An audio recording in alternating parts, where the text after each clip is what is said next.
শুনেন, এই ইহুদির বাচ্চা ইহুদি এজিতের বংশধর কি বলে শুনেন। সব বাংলাদেশ পাঠাবো খুঁজে। নামাজ পড়তে 15 মিনিট লাগে, সেটা দেওয়া হলো না। 15 মিনিটের জন্য কত ঘন্টা আটকানো হবে? আর ওনারা কে? বিকাশ পাল, তাদের জন্য রাস্তা আটকানো হবে, দম বন্ধ হয়ে যাচ্ছে। যান বাংলাদেশে, পাকিস্তানে চলে যান, এখানে নামাজ পড়ুন, কে বলবে না? এখানে চলবে না এসব। তারা সংখ্যালঘু নেতৃত্বের একটা বড় অংশ অভিযোগ করছে যে রাস্তা আটকানো হবে এই দোহাই দিয়ে রেড রোডে এবার ঈদের নামাজ পড়তে দেওয়া হলো, অথচ মাননীয় প্রধানমন্ত্রী নরেন্দ্র মোদী 45 মিনিট আগামী রবিবার রেড রোডেই যোগা করবেন, তার জন্য 8টা রাস্তা বন্ধ। ওরা বলছে এটা দ্বিচারিতার রাজনীতি। প্রাইম মিনিস্টার এলে তো সব রাস্তাই বন্ধ হয়, খালি রেড রোড কেন? উনি যেখানে যাবেন সেখানে বন্ধ হয়। তো যেখানে যান চলাচল কম ওখানেই করেছে, ছুটির দিন ওখানে কম লোক যাবে, সেখানে ওখানেই করেছে, নাহলে তো আরও বেশি সমস্যা হবে। না, প্রশ্নটা ছিল যে নামাজ পড়তে 15 মিনিট লাগে, সেটা দেওয়া হলো না। 15 মিনিটের জন্য কত ঘন্টা আটকানো হবে? আর ওনারা কে? বিকাশ পাল, তাদের জন্য রাস্তা আটকানো হবে, প্রাইম মিনিস্টারের জন্য আটকাবে, চিফ মিনিস্টারের জন্য আটকাবে।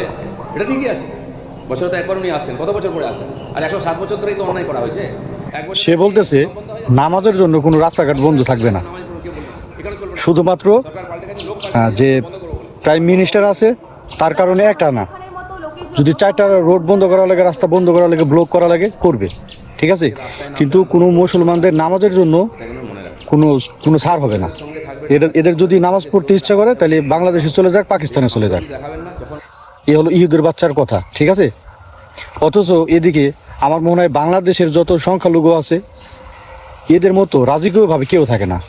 আর এরা যে সম্মানটা বাংলাদেশের মুসলমানদের কাছ থেকে পায়, এটা আমার মনে হয় অন্য কোনো দেশেই পায় না এরকম, ঠিক আছে।